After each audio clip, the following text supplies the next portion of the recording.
Hello. What's up, everybody? Welcome to Wulff Den Live, episode 236, the one that guides you through the Twitter blue check apocalypse. That's right, my friends. Yep. We are here live to help you figure out just who to follow and who to just to finally purge from your following list, because now's the time.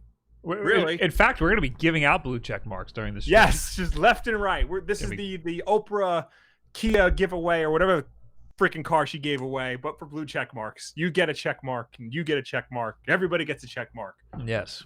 And Bitcoin. Yes. First you guys send us Bitcoin, and then we'll get you guys Bitcoin.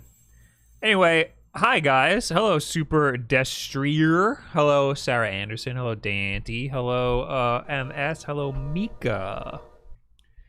And a special hello to Milshank Jones, Dante Mira, Jack Kinsey, Sage Phoenix, Dark Type, Trip Gould, Atif Faruqi, Jason Gardner, Matthew Haar, Ashley Mikado for being members here on YouTube.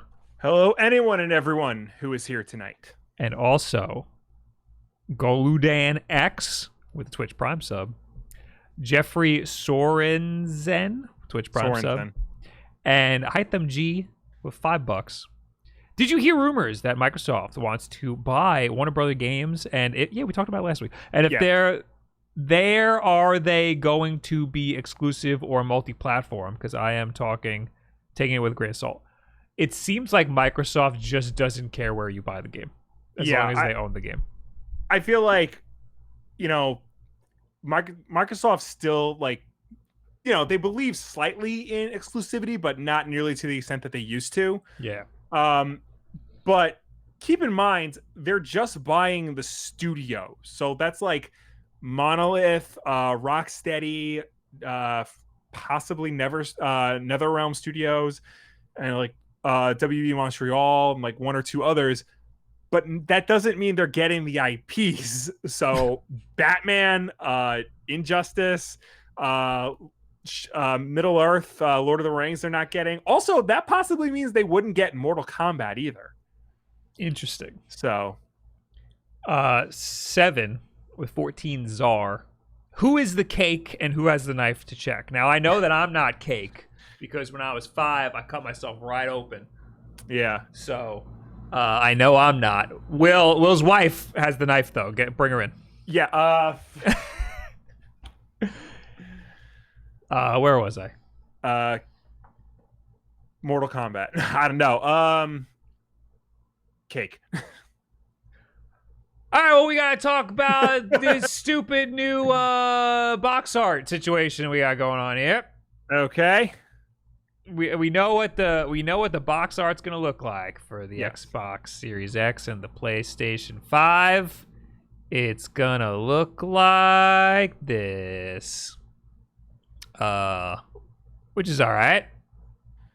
Yeah, it's fine. I mean, for the most part, it looks almost exactly like an Xbox One game. Yeah, the Xbox One box art looks exactly, and the PS4 box art looks exactly like a PS5. Game. Yeah. The only difference in PlayStation, I'm kind of really disappointed in PlayStation. The only difference is this is white. The top part is white, and the logo is black. So I tweeted about this when they unveiled the Xbox Series X box art. Mm-hmm. Microsoft, when 360 games became backwards compatible and they were still selling the physical disc, a lot of companies, they would re-release the game physically, but in an Xbox One box. Mm-hmm. And they would brand it for both Xbox One and 360. But they made it clear it says playable on both. And now that they're doing basically the same thing, they're keeping all the boxes consistent. It's like this unification branding that goes along with the mentality of, you buy an Xbox game, you can play it on any Xbox device. So this Xbox One, Xbox 360 hybrid case is a completely different case it's completely different than Xbox 360. Yeah. And it's similar to the Xbox One case, but not really. The big difference is it says both Xbox 360 and Xbox One on the top. So that's the major difference. Red Dead Redemption the Red Dead Redemption example you have here looks the same as an Xbox One case, Right? Just with the Xbox 360 on top. Skate looks like it doesn't look transparent. It looks like a completely different case. Well, I mean, it's not that transparent. It's a little bit more opaque than the Xbox 360. Maybe it's just a bad artwork. picture. That could be it too. I literally just Googled, Xbox 360, Xbox One games, and those were what came up. Oh, now it just straight up doesn't even say. It just says Xbox. Yeah. And underneath that, it says Xbox Series X, Xbox One. So I'm guessing in the future, Xbox One just won't be there anymore. Yeah. It'll just be Xbox across the board because, again, it goes with that whole thing Phil Spencer was talking about. If you buy an Xbox game, you can play it on any Xbox device going forward. The key thing to look for, the key thing here that is one of the problems is the optimized for Series X emblem. Yeah. It is huge, and it doesn't look that bad in the Far Cry box art. No. It actually looks fine because it's in a perfect spot. It looks like it's part of the art. Yeah, and honestly, it doesn't look that bad on the Dirt 5 box art that's in this tweet because it's down at the bottom next to the ESRB rating. Okay, I don't like it. That's bad. Okay. It's bad. It's not even aligned with the rating. It's just haphazardly thrown there, dude. Right, and it's covering part of the car. It couldn't be up higher because it would cover the friggin' logo. It looks like they didn't realize they had to put this there, and then it was put there, last minute. Codemasters is in a great spot. Yeah, this is bad. This is bad. Optimized. Oh, this optimized for. This doesn't even say it right. Optimized for Oh no, that is right. That is right. It's just it's in another language underneath. Yeah, that makes it weird. Optimized for Optimize pour la Series X. So Series X doesn't get a translation? Well, you typically don't translate brand names, and Series X is a brand name. Yeah. I'm sorry. You heathenistic, ignorant American. So obviously, this is gonna.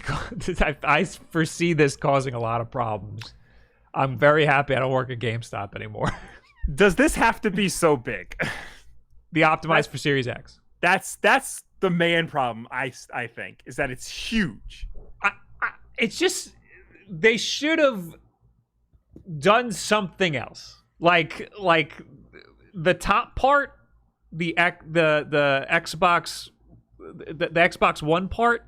Yeah. Do like what PlayStation does and make it a different color, make it completely different for a Series X game, and then put in small also Xbox One or something. Well, I think they you don't have to do Xbox Series X, Xbox One optimized for Series X. That's too much. Just give us one and have it really obvious to see. They want people to know, especially in the beginning of this console's life cycle, that if you buy this game, you will be able to play it on both an Xbox One and an Xbox Series X. But they also want you to know that if you play it on Xbox Series X, you're going to get a more optimized experience. So they have to convey all these different messages on the cover art so that when somebody looks at it, they can glance at it and see all this information. But it could be way more simplified, don't you think? Probably, yeah. If you wanted to keep the Xbox branding at the top, then you see that there's that little black bar underneath that says Series X and Xbox One. Yeah. There, put optimized for Series X. And then slash Xbox. Oh, no, not slash. Can't do slash. Optimized for Series X. And then put a white background, black text, Xbox One. Yeah. There you go. Yeah, because you still want people to know you can play this on an Xbox One, but if you play it on a Series X, it'll be better. But they did it good with the Xbox 360, Xbox One games. They had it both at the top, the very top. Xbox One, Xbox 360. They could have just done Xbox One, Xbox Series X, and then put optimized for Xbox Series X in the black thing underneath it. But it sounds to me like they're trying to unify the Xbox brand. Yeah. Xbox is more of an umbrella, all-encompassing thing. Which I get, and I'm not against. I think it's an interesting mindset to do, especially with a next-generation video game console. And I get just wanting to put out like a big sticker there that says clearly optimized for Series X, but this is too big. My biggest hang up with the box art design for the next gen systems is that it's barely a change in the box art that we already had. Right. Normally the box art's a big jump. Normally it's like you could tell like this is a friggin' this is an N64 game, this is a GameCube game, this is a GameCube game, this is a Wii game, you know? Or PlayStation 2 to PlayStation 3. That was like wild. Well, yeah, because when I have the games here because you asked me to get them. Yes. PS2 to PS3, that was going to Blu-ray, and Blu-rays came in a completely different case to begin with. Right. So they had to go from a standard DVD case to a Blu-ray case, but they also made it a clear case, to help sell that point across even further that this is a brand new system. Yeah, and GameCube had small discs. Yeah. But then when they jumped to Wii, it was white. It was white, and then when they went from that to Wii U, they made it blue. Yes. So that you could obviously tell there's a difference here. Mm-hmm. So PlayStation 3 to PS4, the size was a little different. The size it's like a millimeter difference on either side, but they're basically the same. And then they just went with a blue case. What am I looking at? They went with a blue case for PS4. But yeah, they changed the color of the case. Yeah, you at a glance, this is the next gen of PlayStation. What's PS5? Is it still a blue case? It's still a blue case, and that's one of my hang-ups with it. Yeah. Like what? Like, because it's barely a difference. Right. That's what I'm like. That it looks like the exact same case as a PlayStation 4 case. It's just and even the artwork is exactly the same. It's just the strip is a little different. Yeah. And it's the same thing with Xbox. Now the Xbox 360 to Xbox One, they changed the size. The color barely changed. Well, yeah, because it's Xbox screen. They want to keep the branding. I understand that. They got to do the branding. They changed the size. They changed the banner and everything. Now that's again regular DVD to Blu-ray or what was there? Dual layer DVD? It was dual layer DVD to Blu-ray, yeah. Mm-hmm. But yeah, even the green is a different shade of green. But yeah, so it's still obvious like this is my games didn't look like this, now they're going to look like this. And for comparison, here's an original Xbox game where it was like black on top with an opaque green case, and then with 360 they went translucent green and a white top, and then Xbox One, and going forward it looked like this. Let me see Xbox to Xbox 360. At least the logo's like super different, Yeah. And yeah, the green color's different. Yeah, and size is the same. Xbox One, by Xbox 360s, they sort of like stuck with the same font. Mm-hmm. So, also of note, the Xbox One case opens backwards. The disc is on the wrong side. I can't tell you how much I hate that. I don't know why. Maybe that'll be their big change in the Xbox Series X. Maybe it'll be on the opposite side. That'd be fun.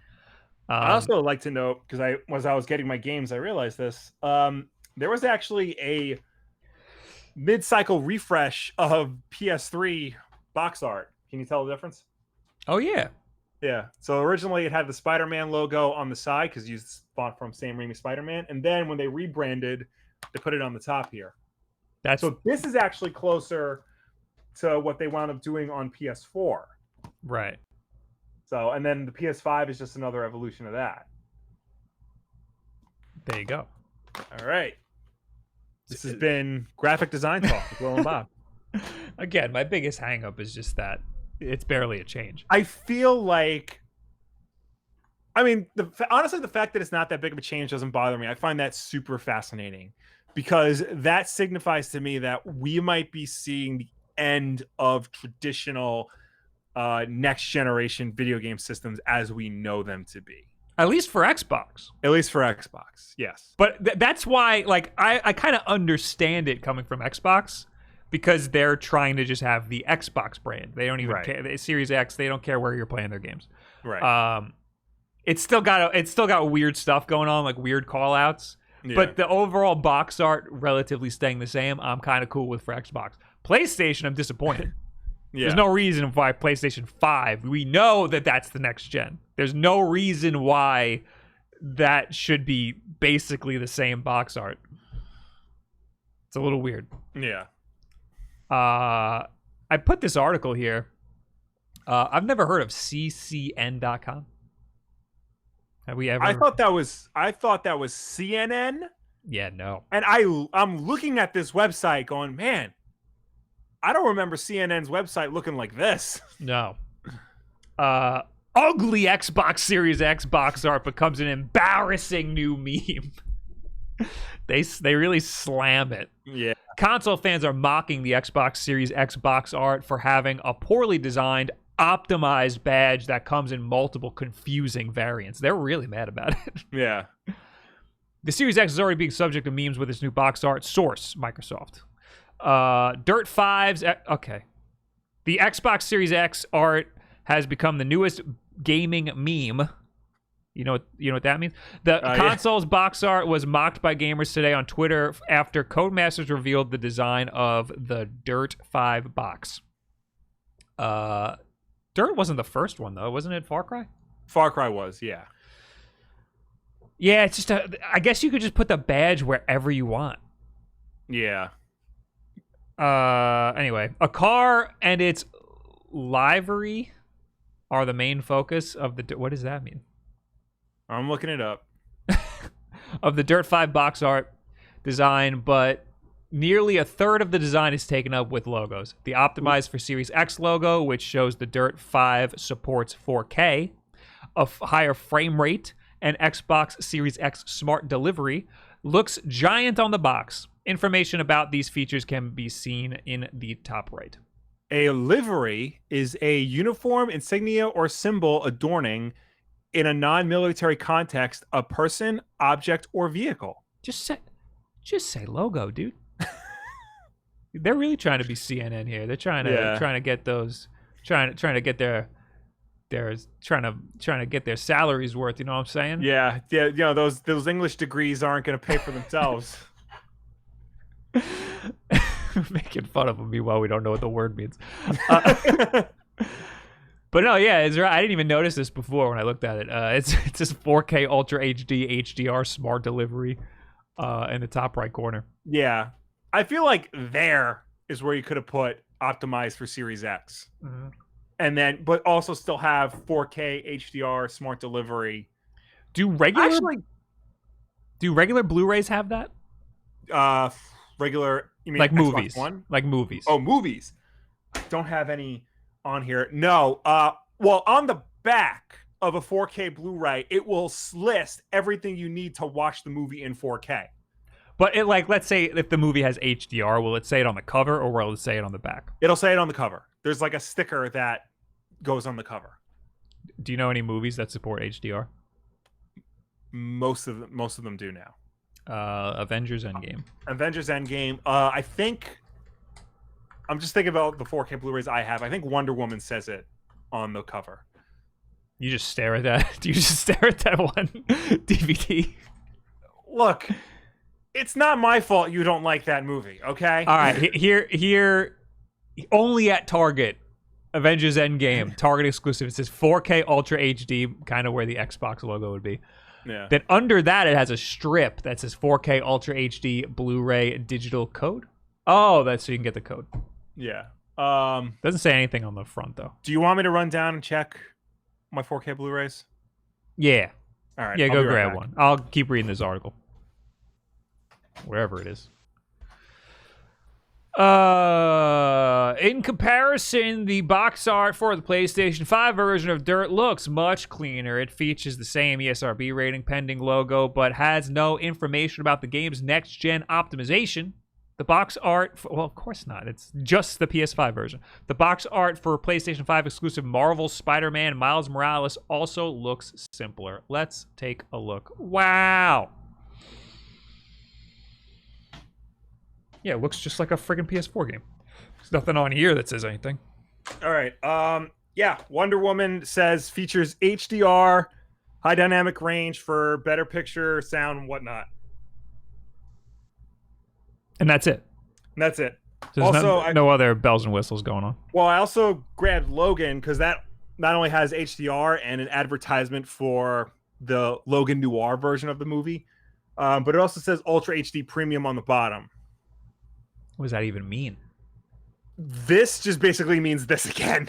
That's so stupid. So they got their own garbage, but at least it's smaller.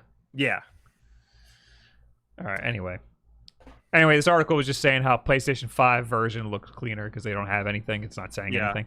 I feel like this is gonna change as the system goes on.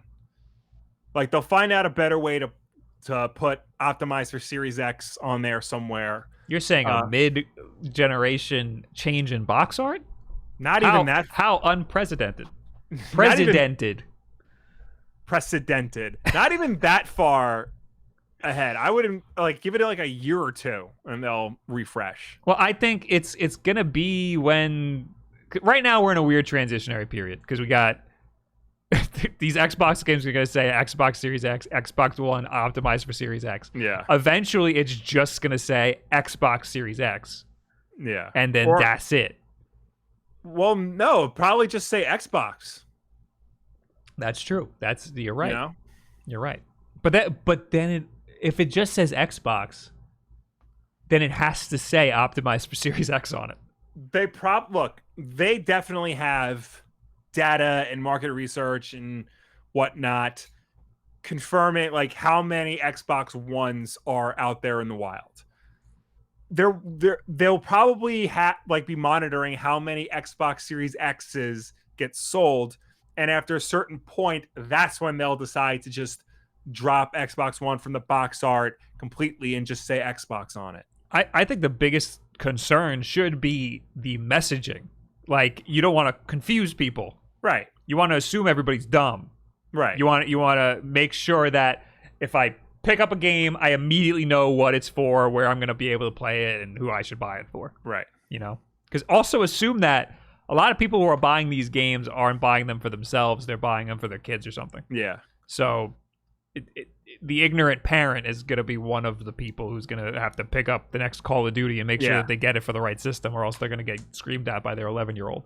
In fairness, Microsoft is doing all of that. They are being very clear on their box art, what system this is for, what all the features are, and whether or not it's optimized for the next generation.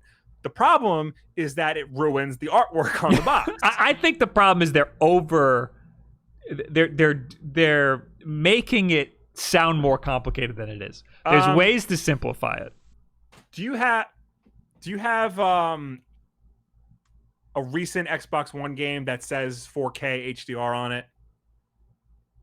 No. Okay. Well, Resident Evil? Does Resident Evil have it? I think so. Do you have Resident Evil there? I do. Let me grab it.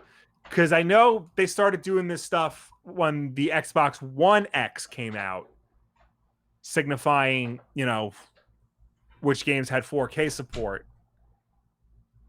All right, I grabbed all right. everything I have. Okay.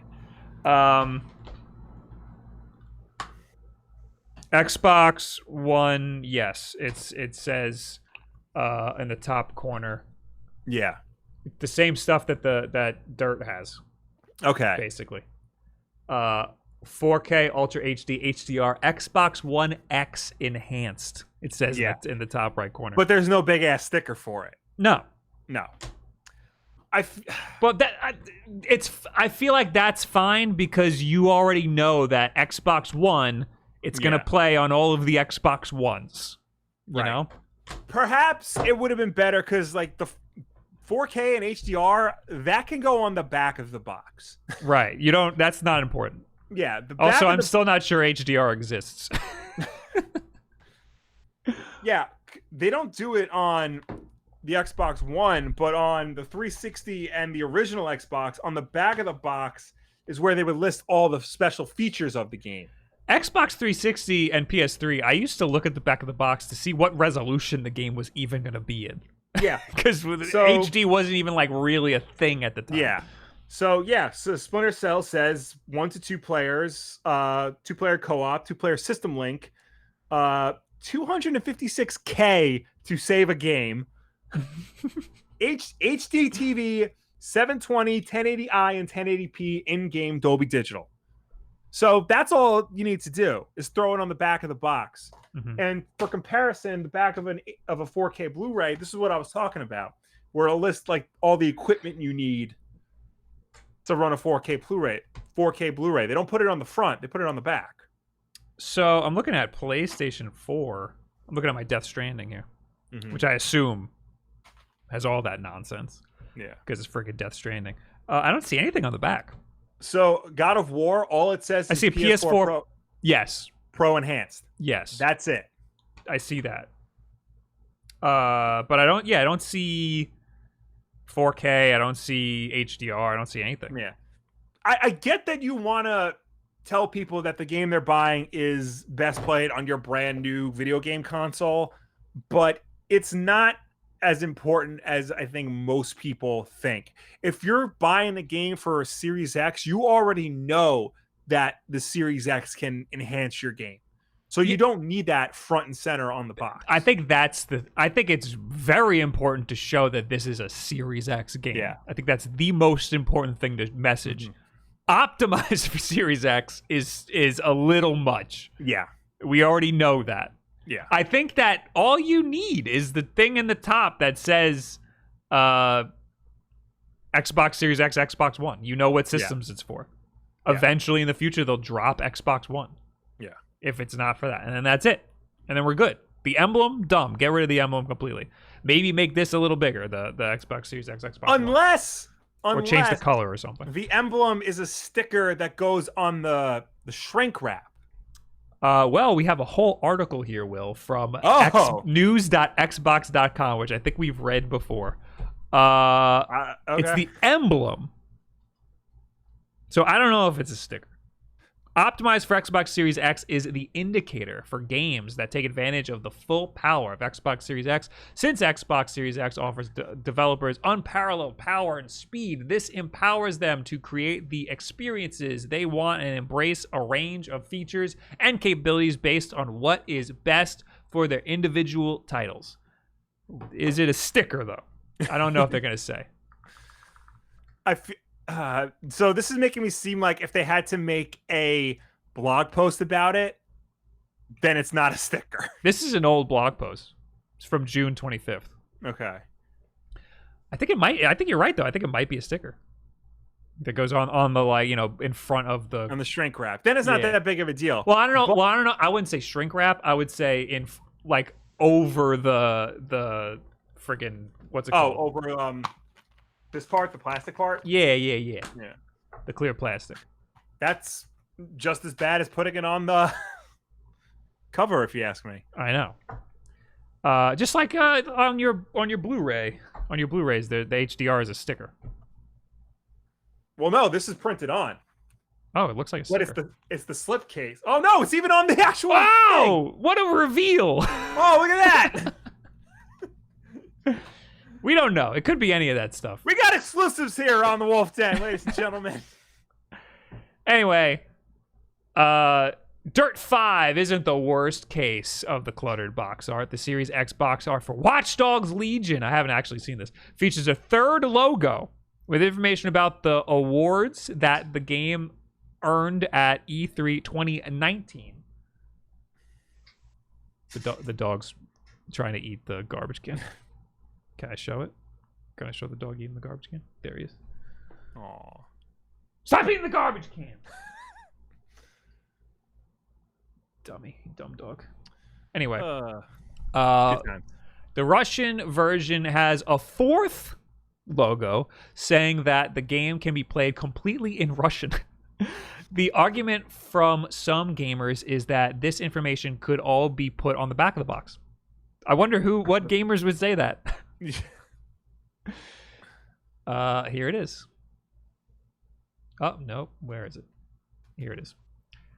This is the Russian version. Right. So, okay. I don't see any awards. I mean, a lot of it's in Russian. Yeah.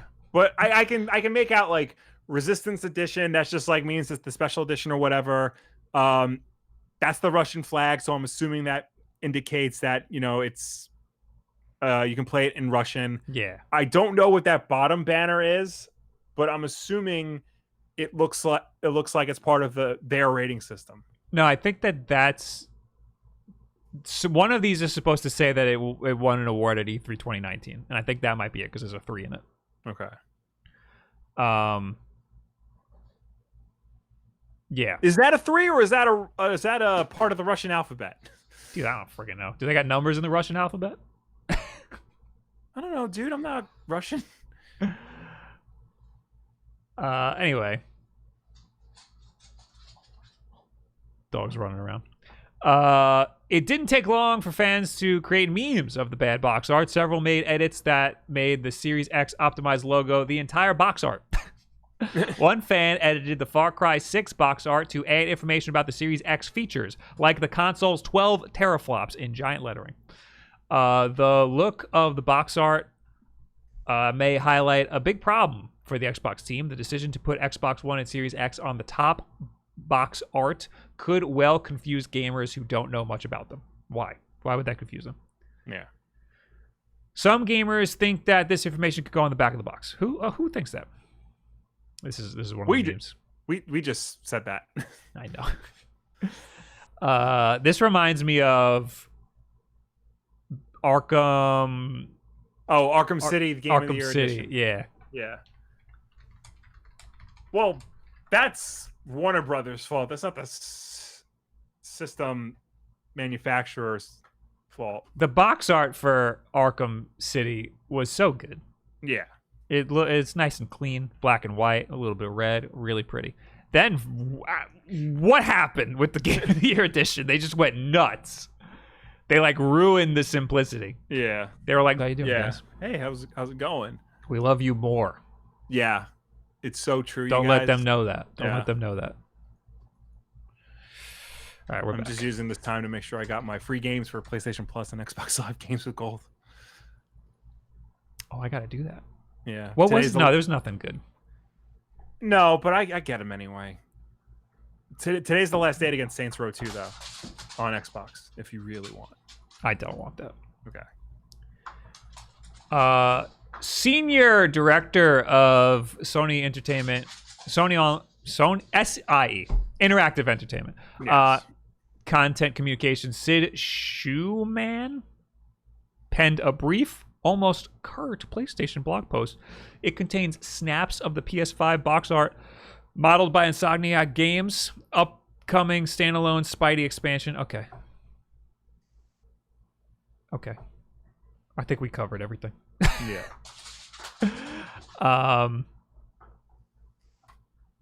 This one is much better. The blue has to go. Why? This is just making it white again. You know what? I'd be cool with making the actual color of the case white. Yeah. Because at least it'll be different. Also, the console's white, so I'd be cool with that. Do you think people might confuse it for a Wii game though? It's smaller.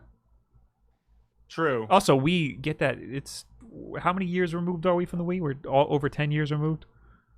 Yeah. Also, GameCube and PS2 games had the same color case. Yeah. Like slight shape differences in case are enough to make you go, that's a different case, you know? So I think white or clear, that would be cool. Yeah. Blue, making it the same, it's too much the same. I think for PlayStation. Well, again, at least they have a white banner this time. Yeah. To differentiate between the next generation. It's interesting that our problem with Xbox is that it's too simplistic, and our problem with PlayStation... No, I'm sorry. The problem with Xbox is that it's not simplistic enough, and our problem with PlayStation is that it's too simplistic. Yeah.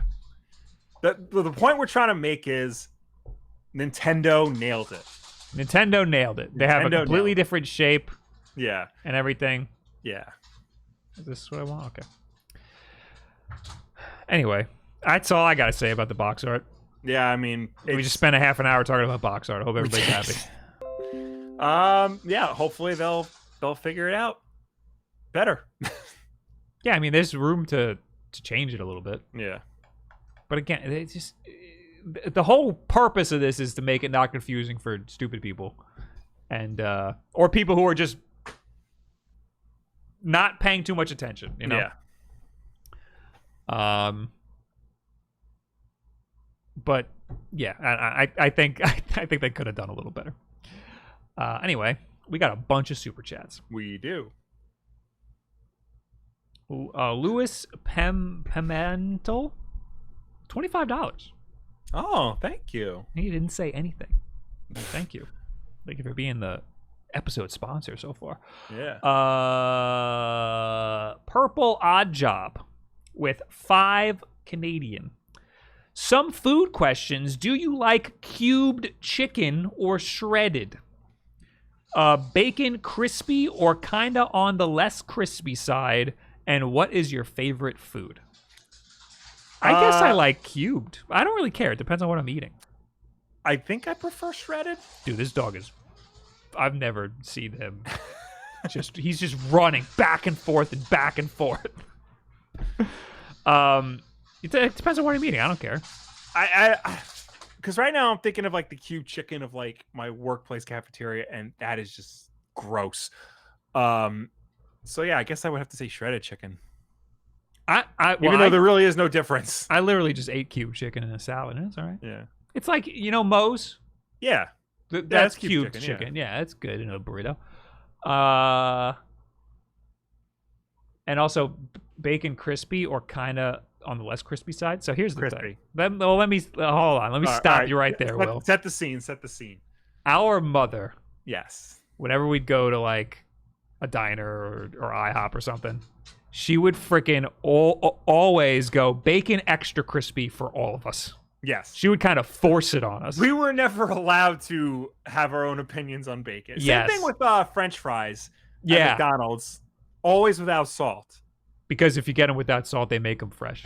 But I will say this. I have had bacon less than extra crispy, and it's not the same. It's not as I good. don't like extra crispy.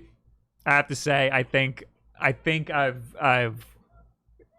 mean, obviously, it's got to be the perfect crispiness. Right. But extra crispy is too much. It's too crispy.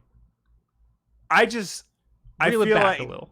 If you're going to order bacon, crispy, say well done. Don't just say extra crispy. Treat it like any other meat. It's like a chip at that point. Yeah. Also, I started getting sausage with my pancakes, Will. Oh, yeah? That's my thing. Oh, big shot. Epic Gamer with $2. Oh, what's your favorite food? Cookies. Does that count? Yeah, chocolate chip cookies. No, black and white.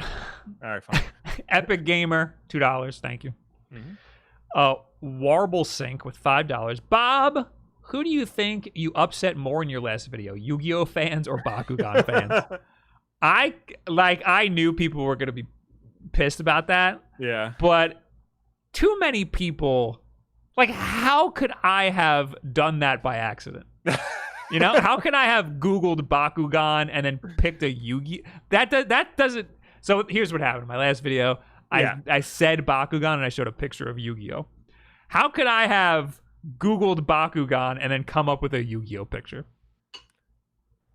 Doesn't make sense. Always remember the words of Mark Hamill's Joker. When you have to explain a joke, then there is no joke. Right. The original plan was for me to show a different anime every time I mentioned Bakugan. Yeah. But it turned out I only mentioned it twice, and the first time I wanted to show gameplay footage, so the second time it didn't. There was only one time where I showed. You should have showed Jump Force. Yeah. Anyway, Ballwin with $10. Will, has one of your favorite comic book stores ever been ruined for you? Yeah, it lit on fire. Yeah, burned to the ground. Some jerk bought the entire section of DC's Flash comics at my favorite store. Love the show. Keep up the good work. Thank you. Yeah, my favorite comic book store caught on fire and burned to the ground. Guy lost everything. And then sadly, he was trying to rebuild and then had a heart attack and died. So I didn't know that part. Yeah, that happened like 6 months later, actually. My good lord. Yeah. R.I.P. Collector's Kingdom. Buying an entirety of a store's collection of like Flash comics in your case, I don't think necessarily ruins a store. But screw that guy, because he basically ruins that experience for a lot of people. When you go to a store and they have something you want, do not buy every single version of it. Just don't. I'm very peeved by this because I'm on the hunt for the NECA movie Ninja Turtles figures, as many of you know, and they were supposed to be available in Walmart, and guess what? They're not available in a single Long Island Walmart. So I go to their Facebook page, and one guy posted on their Facebook page, I don't see what everyone's, because everybody's complaining about this, and one guy posted, I don't see what you're all complaining about. I just bought 5 of them, and then they posted a picture of all 5 of the boxes, and everybody's like, yeah, you're the problem, asshole. Don't do that. I don't see what the problem is. Literally the problem. Yeah. He is okay. Yeah. That's so that guy who bought, I mean, I'm sure he really likes the Flash, but he does not need every single Flash comic in that particular store, because that means to me that he is reselling them. Well, obviously. Yeah. If you're going to be like that, then you have to create a pull list. You got to pre-order those comics, because I don't see how comic book companies even make any money. Comic book stores even make any money. It's very razor thin margins, especially because they can't return anything. It's so hard to figure out how many of something you're going to need. Yeah. You know? Kaio what? That's the name. With 2,500 Are you going to review the upcoming The Rise of Ultraman comic miniseries by Marvel? I am so behind on what's going on with Marvel, because they haven't released anything since the start of the pandemic. They're just now starting to re-release. Oh, not re-release, but they're just now starting to release books again. Yo, you better. I guess I do. I wanna freaking see this. I know, because what's Spider-Man doing on there? Fantastic Four just, got delivered to me through Comixology, and I'm looking at the cover, and I'm like, I have no idea what's going on in this book, and this is the start of an event. This is? No, Fantastic Four, okay. Yeah. But so when is this out? Well, I gotta wait for a trade anyway. I'm not buying this. I'm not buying it book by book. Also, apparently Marvel now has the rights to the Alien and Predator comics. Who had them before? Dark Horse. Oh. Yeah. Luis Pimentel with $5. Keep up the good work. I tried to type a question and hit the wrong button. Thanks, man. Yeah. Appreciate you. Well, what's the question? Yeah. You left the question out. Anyway. Let's keep going. Yeah. Ubisoft. Oh, yeah. Ubisoft did a thing. I didn't know they did a thing until like an hour into their thing. They had Ubisoft Forward, their press conference that they would have had at E3, but instead had Sunday? Yes. I have 3 articles here because I don't know which one's going to be good. The top one is from Press Start. I think they have a good layout of everything. Ubisoft announced a bunch of stuff. Nothing that crazy. Far Cry 6 was already leaked a few days earlier. Yeah. It would have been a really big deal if they announced it, but it got leaked, so it kind of ruined it. But I mean, it's still good. Looks cool. Still cool that Far Cry 6. It's back in a tropical setting this time, which I think suits the series more than Montana. Don't think so, because really? it's in a it's Cuban inspired. Cuba, right? Well, yeah. It's like the urban settings of Cuba, but Cuba is also a Caribbean island, so I'm sure they'll like venture into like the wildlife area of it. Right, but I think the most interesting part is that it's urban. Like, that's not a Far Cry thing. Right. Like the big buildings and stuff is going to be weird for Far Cry. Yeah, well, it'll be different because the Far Cry 3 like really set the standard going forward. So Far Cry 4 was literally just Far Cry 3 again, and then Far Cry 5 was like in Montana, like the wilderness, and that doesn't really feel like Far Cry to me. Right. So, what is this? Oh, this is it? I didn't even see this one. The cinematic reveal trailer. I didn't see this one. Oh. I saw the one with the guy and the kid and the grenade. Yeah. But this is like, I think this is literally just like what the intro cinematic when you boot the disc up is going to be. That's what it looks like, yeah. Yeah. Anyway, that trailer was all right. The freaking Watchdog Legion's cinematic trailer was awesome. That I did not watch. You gotta watch it. The guy who directed it had something to do with Into the Spider-Verse, and you can tell because like it's just the way it was, the way it's just so cool. It's really cool. All right. However, the game looks nothing like the cinematic. It's a little disappointing. The game, like I was like, I'm stoked. This game looks awesome, and then I saw the gameplay, and I was like, never mind. It's just Watch Dogs. So that's a little disappointing. Also, I saw some gameplay from some YouTubers, like the embargo lifted all at once, and all of these YouTubers had Let's Plays of Watchdog Legions. Yeah, I'm not sold. Did you play Watch Dogs 2?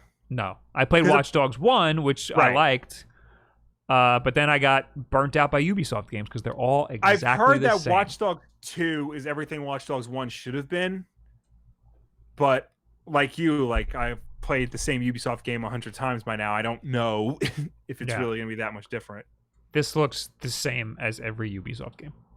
So I'm not sold.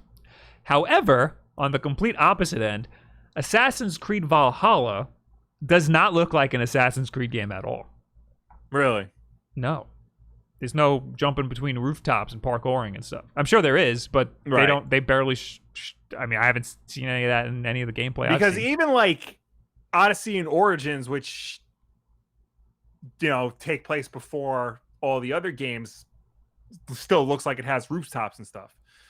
Right. Yeah. I haven't seen any high flying nothing. Because it's Vikings. Right. And they're in like settlements that aren't really like built up. Yeah. But yeah, it's got combat and stuff. They said they revamped the whole combat system, which I feel like they probably say all the time. But you get to choose weapons for each hand, so 2 weapons. That's cool. You can even have 2 shields. And the combat's different depending on what weapons you have equipped. They have Thor's hammer as one of them. Not actually Thor's hammer, but a hammer that's like Thor's hammer. Yeah. I'm sure at some point in the game you're going to get a hammer called Mjolnir. It looks pretty cool. I don't know if I'll play it. I haven't played Assassin's Creed in a while, but if I wanted to start back up again, this might... Well, actually, it's Vikings. There's going to be water stuff. I don't like the boat stuff. Not into the boat stuff. I haven't seen any. Oh, there it is. There's the boat stuff. There you go. Cool. There's boat stuff in The Last of Us Part 2, I learned. Oh. It's okay. Yay. It was okay, boat stuff. Another big thing in this game is that you can switch genders on the fly. What? In the middle of the game, you can change the gender of your character. And you could swap back and forth. And there's a reason in the game for it, but I don't really understand. Like, I read an article that explained it, and I still don't understand what the reason is. Like, the Animus... Animus? Animus. It's been a while, Will. Yeah. The Animus, there's a reason why you can just change the gender, but it didn't make sense to me because the Animus is just reading your genetic history. Right. So which is it? So I one time played Tony Hawk's Underground. I just happen to have it here. Because that in this game you create a character and just go through the story mode like that. But you can keep going back and recustomizing your character. So one playthrough I kept changing my character to be different people. Mm-hmm. And like you can go back and forth between genders and the game would keep going. Well, that's this. So you're doing this. You're not doing anything new here, Ubisoft. 20 years ago, Activision was on the cutting edge. Also, there is no restrictions on romantic relationships, meaning you can do whatever, no matter what gender you are in that moment. I remember that was a big thing with the last few Assassin's Creed games, Origin and Odyssey specifically. And then there was like one story beat that like you couldn't opt out of regardless of gender, and like it bothered a lot of people. Also, what was it? Assassin's Creed Unity? Yes. Where there were multiple assassins and none of them were girls. No, that was Syndicate. Syndicate. Okay. And they were like, and everyone was like, why don't you make it? Why couldn't you make it? And they were like, it's too hard to make a female assassin. Yeah. And then everybody lost their minds. Yeah. And then all these other games came out with female leads. Yeah. And now they're like, you know, really backtracking all that. Look at all the women we have. Yeah. But no, I very much appreciate that you could just play seamlessly as either gender. Yeah. On the fly is like just another step above. Like that's wild that you could do that back and forth and not have it affect anything. But anyway, there's that game Hyperscape. Have you heard about Hyperscape? No. Hyperscape is their battle royale. It's free. Oh. It's got some weird like Twitch integration where like the chat can vote on like modifiers like anti-gravity and like all this stuff that like changes the game. It looks interesting. I want to give it a shot. Ghost Recon Breakpoint has a DLC, I think. Okay. AI teammates. Oh. Whoa. And they don't show it here. There's a game. There's Tom Clancy's Toontown. Where's Tom Clancy's Toontown?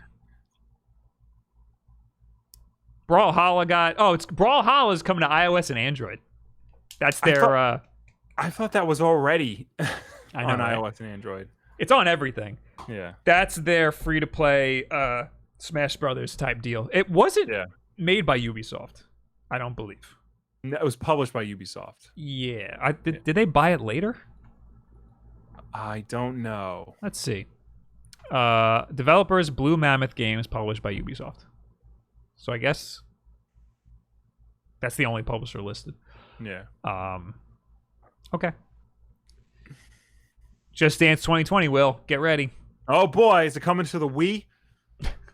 Where's Tom Clancy's Toontown? Elite Squad? Yeah. Yeah. I had to Google because I know there was like people were complaining like they wanted a new Splinter Cell game announced, but instead they're getting a mobile game, which is a mobile game. It's a mobile game. I did not know that. During the Ubisoft Forward event, the company showed a new trailer for Tom Clancy's Elite Squad, Toontown. A kind of Tom Clancy's All-Stars action RPG for mobile devices drenched in Fortnite-style graphics. Sam Fisher is in the trailer, complete with his iconic night vision goggles, alongside characters from the likes of Rainbow Six, Ghost Recon, and The Division. There are 5 versus 5 battles in the campaign mode, as well as a competitive multiplayer. Elite Squad will be coming out August 27th on the App Store and the Google Play Store. Did they show gameplay anywhere? I got nothing told me this was a mobile game. I didn't see it I don't remember seeing it in like the actual event. I mean, I watched it after the fact, but I remember like while it was happening, Twitter was just like pissed off because this was their new Splinter Cell game. Yeah. The only thing that I just thought it was a dude with Sam Fisher's goggles because he doesn't sound like Sam Fisher. He barely even looks like Sam Fisher. Right. He just has the goggles. You know, this is Sam Fisher, Saturday morning cartoon Sam Fisher. I didn't see any gameplay, but it's on it. There's a link on the Google Play Store. Yeah. There's friggin' Sam Fisher. They got screenshots. That guy doesn't even sound like fake Sam Fisher. They didn't even try. That's why I was like, oh, that's not him. I just thought that they put Sam Fisher's goggles on a person. Yeah. No, it's Sam. There's like a little bit of gameplay in this one screenshot. I can't tell if this is like a strategy game. It looks like a strategy game. Yeah, it probably is. Like an XCOM type deal. Yeah. Cool. Okay. Whatever. That's it. That's all Ubisoft had, really. Yeah. But I wanted to say this in my video, and I completely forgot. They're having another Ubisoft Forward. Like they said, that's it, but we have more. Yeah. But we're not going to talk about it yet. We'll talk about it later. So they're breaking it up into a separate event. So Assassin's Creed coming out this year. Far Cry's coming out next year. Yeah. February of next year. Yeah. And it will probably be delayed. Mm-hmm. And then the big stink was that Far Cry is supports smart delivery. Yeah. And they had Phil Spencer on to talk about how. So, well, another thing, apparently, Far Cry 6 is going to be $60. It's not. Yeah.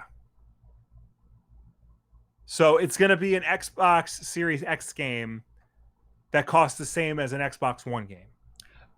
Another interesting little tidbit mm-hmm. on the website. You can pre-order it for Series X or Xbox One. Right. But it says that it's going to be for PlayStation 5. But you cannot pre-order for PlayStation 5. Yeah. Available the 18th of February on PlayStation 5, PlayStation 4, Xbox Series X, Xbox One, Stadia, and PC. Purchase Far Cry 6 on PlayStation 4 or Xbox One and upgrade your game to the next-gen version, PlayStation 5 or Xbox Series X, at no additional cost. But you still can't buy it for PlayStation 5 yet or pre-order it. Of course, it's not freaking low. Oh, there it is. PlayStation 4, Xbox One, and Series X. It's one pre-order. It's one SKU. Yeah. PC and Ubisoft Store. Oh, and there's Stadia. And there's different editions. Standard edition, gold edition. Oh, that's what I wanted to look up. One of these editions comes with a flamethrower. That would be the collector's edition. Yes, a physical, actual flamethrower. There it is. Now, I don't know if you could tell, but there is an orange tip. That's the smallest orange tip I've ever seen in my life. So for those of you who are unaware, I don't know how it is in other countries, but in the United States of America, the toy guns at minimum have to have an orange tip on them to signify that they are not real, that they are pretend, that they do not shoot lethal ammunition that can kill somebody. That orange tip is gonna do jack if you walk around town with that. Yep. People are gonna think that is real, and the police will arrest your ass. So how does Elon Musk get away for it? That is not a flamethrower. He named it something different. Not a flamethrower. Not a flamethrower, yeah. They put it everywhere. Yeah. But this actually is not a flamethrower. Right. You know what I mean? So how come that can get away with it, but this can't? Let me... Also, why could they have made it like a plastic flame coming out the front? Yeah. You know? Weird. Very weird. What? Kind of want it, though. Kind of want it. I know, right?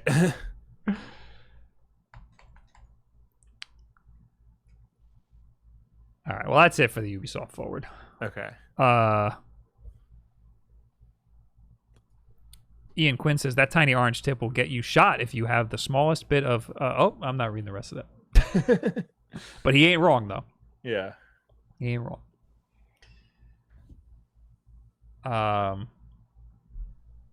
What was I gonna say?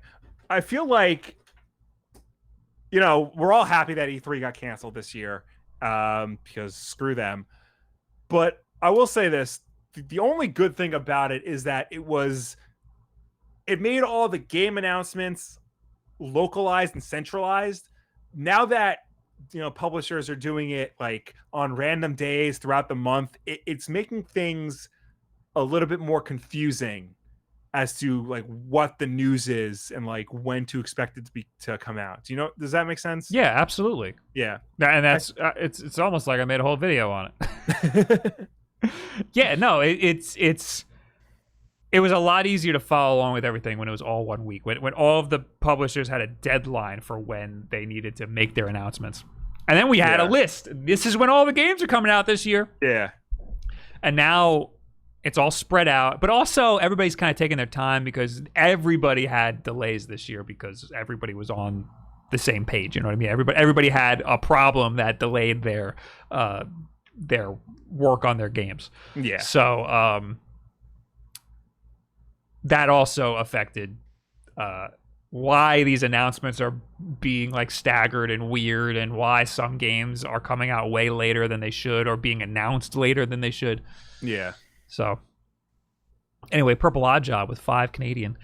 I was going to give you $5, 5 CDN for every time I died in Super Mario Brothers, but we don't die in Mario. Ain't that right, Bob? No, I don't die. I don't know about you. I can't verify for you. So give me all your money now. All right, next. Hey, look. Something Nintendo. Oh, wow. Did you see this? Nintendo officially unveils the LEGO NES console. Launches next month, baby.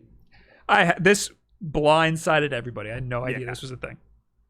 Well, it leaked, and that leak still blindsided everybody. Yeah, it leaked like the night before. Yeah.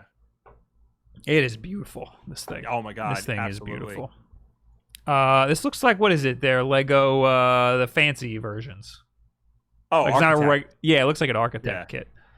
The brick-built NES is packed with realistic details, including an opening slot for the game pack with a locking function and a controller with a connecting cable and plug. The console comes with a buildable retro TV featuring a flat 8-bit Mario figure on the scrolling screen, so the screen actually scrolls. Yeah.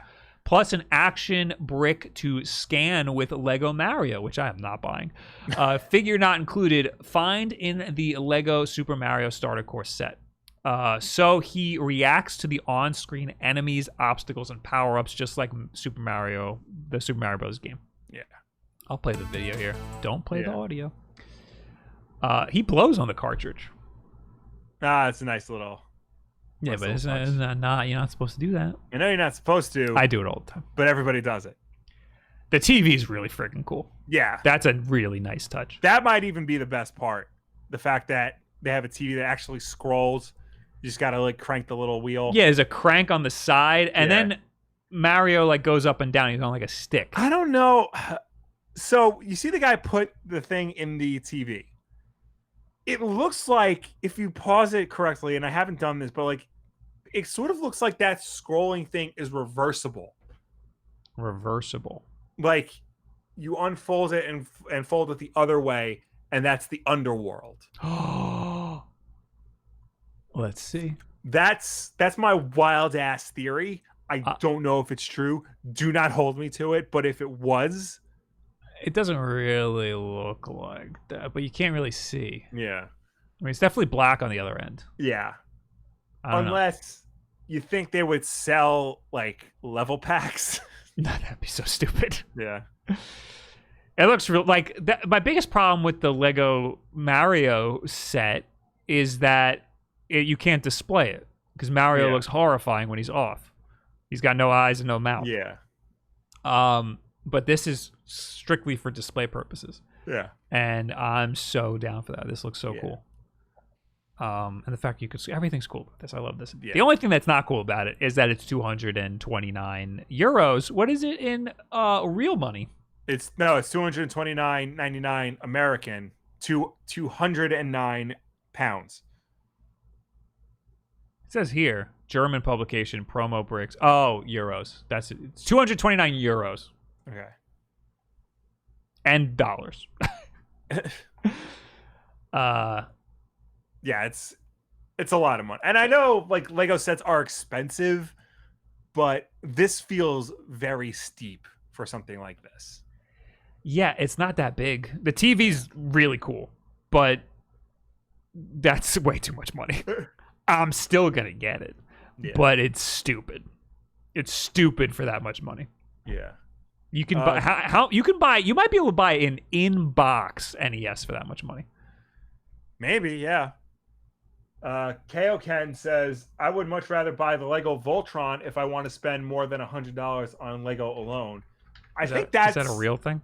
Yeah, it's you build all 5 lions and then you can form Voltron from there. Holy hell. It's incredible.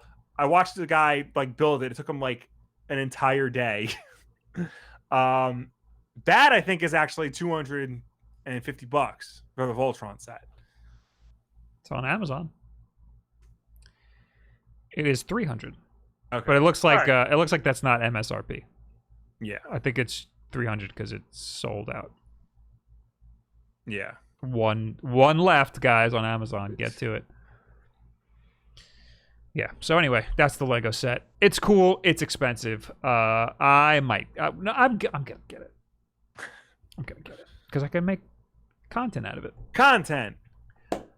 I'm gonna see if Grandma and Grandpa want to get it for their granddaughter because I think she wants that. Yep. That's it. It's begun, huh? Yep. That's you're exploiting her already. Look, man, desperate times. Got to do what you got to do. It's a pandemic, don't you know? Captain Tempest with $3.50. Hey, Wolf Bros, just got a couple new games on sale on the eShop and wanted to signal boost them. Dogger Eye, $1. A Wulff Den favorite. And Not Tonight, Take Back Control Edition for $2.50, which is a whopping 90% off. I have not heard of that game. What's it called? Take Back Tonight? Not Tonight, Take Back Control Edition. Here it is. Oh, what is this? Oh, I've seen this, maybe? I have not. The art styles. I think a lot of. No, I have not seen this. I just know that art style. A lot of people use this art style. Cool. Interesting. Very cool. Where else? What else can we do here?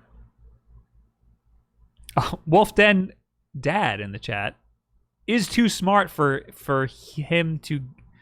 It is too smart for he get it for the granddaughter ploy. Too smart for your get it for the granddaughter ploy. He caught. Okay, because you've been caught. Because it didn't sound like he was too smart to write a proper response.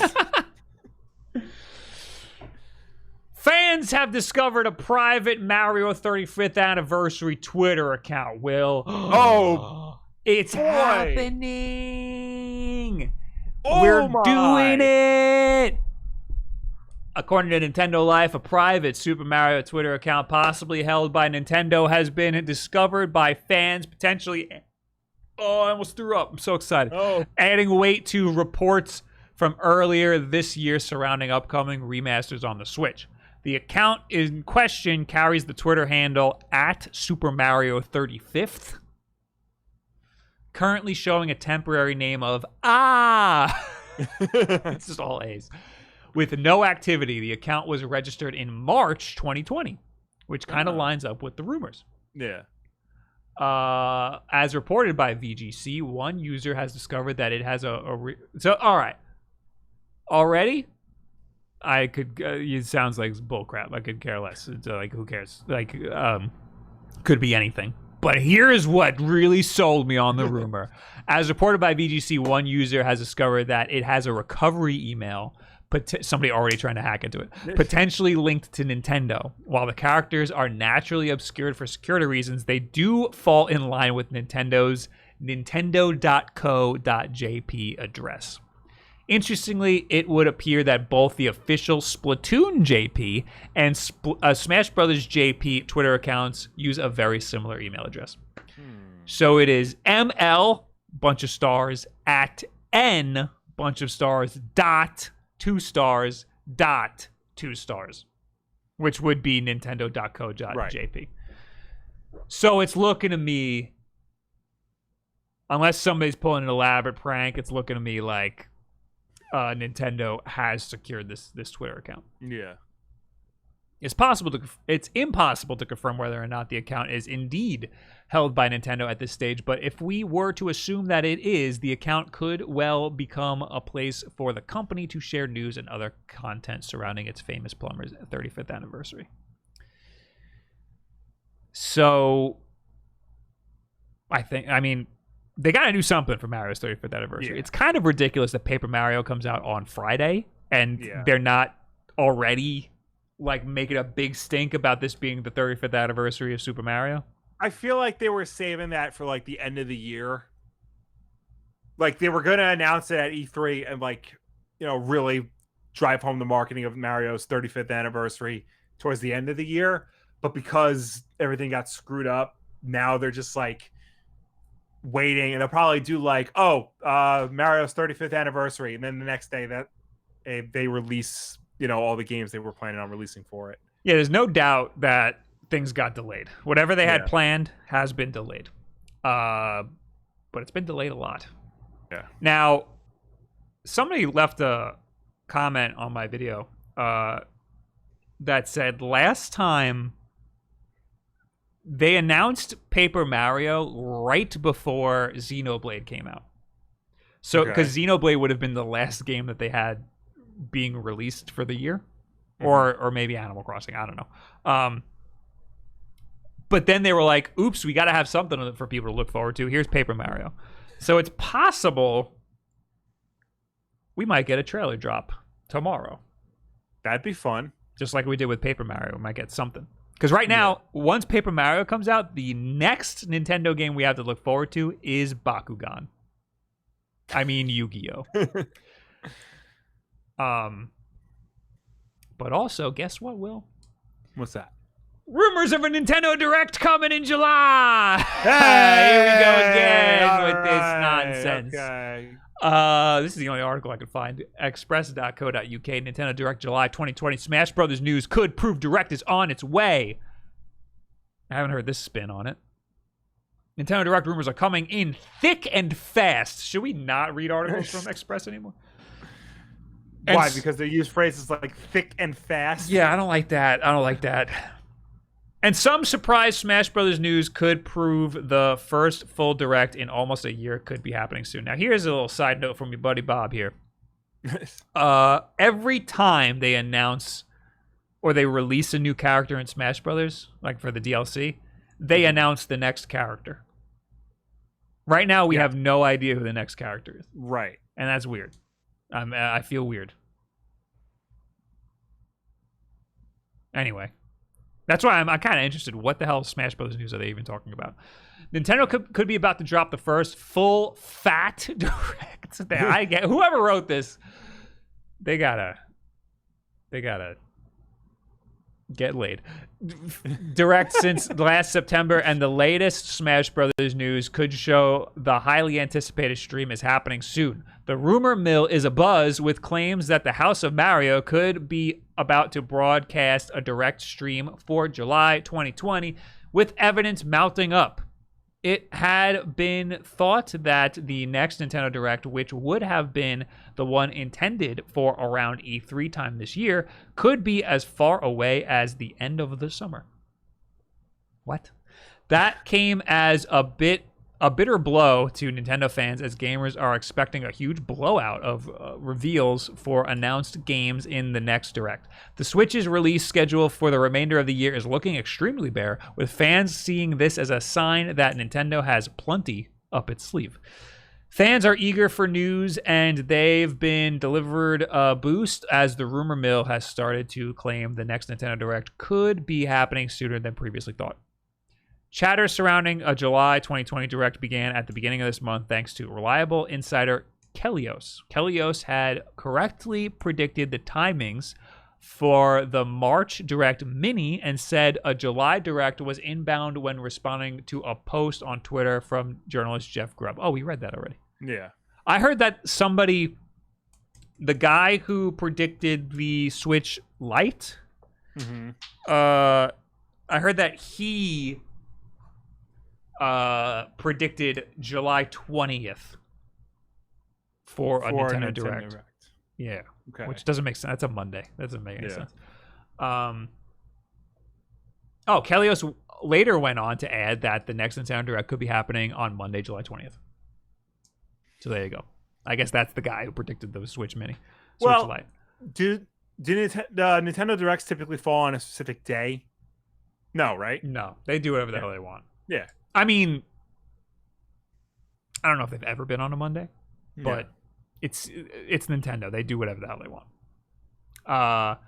If that's the case, then we may get official confirmation of the date and start time for the Nintendo Direct this Friday. We should get something soon because freaking Paper Mario is coming out. It's the last game that they have. And since then, there has been mounting evidence that a July Nintendo Direct will be happening. I hate this article. That was a whole paragraph. Each sentence is a paragraph. Yeah. Recently, leaks have revealed that major U.S. retailer GameStop has updated their internal games database to add 4 unannounced games for the Switch. That is true. I remember seeing that. Although I don't know if any GameStop employees actually confirmed that.